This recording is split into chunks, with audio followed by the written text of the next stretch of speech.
राम राम दोस्तों। तो मैं हूं आपका अपना डीजी आलू। आज सुबह से मेरा मूड बहुत ही ज़्यादा ख़राब था क्योंकि मम्मी ने उठा दिया था बहुत जल्दी। क्योंकि उन्होंने उनको रखवानी थी गाड़ी साइड में पार्क, क्योंकि रात को मैं लेट आया था तो गाड़ी मैंने रख दी थी पास ही में। तो मैं फटाफट नीचे जाता हूँ और मुझे निकालनी थी गाड़ी की चाबी। तो मैं अपने इस रूम में जाता हूँ, दूसरे वाले यहाँ पर फैमिली रूम में। तो यहाँ से मैं चाबी ले लेता हूँ।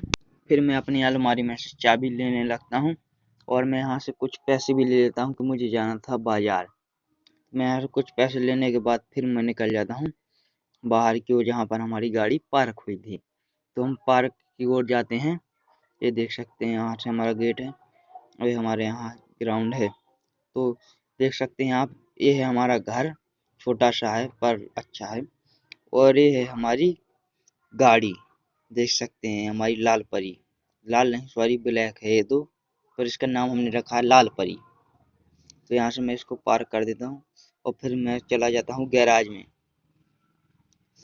गैराज में जाने के बाद फिर मैं यहाँ से कुछ सामान लेने लगता हूँ। यहाँ से कुछ सामान लेने के बाद फिर मैं निकल जाता हूँ बाहर की ओर। तो देख सकते हैं एक नज़ारा आपको मैं यहाँ का भी दिखा देता हूँ अपने गाँव का, क्योंकि हमारा घर था पहाड़ के ऊपर। तो हमारा गांव से यहाँ से गांव बहुत अच्छा लग रहा था। तो ये देख सकते हैं हमारा गांव। जय श्री राम। आज का ब्लॉग यहीं समाप्त करते हैं। लाइक करें एंड सब्सक्राइब करें हमारे चैनल को।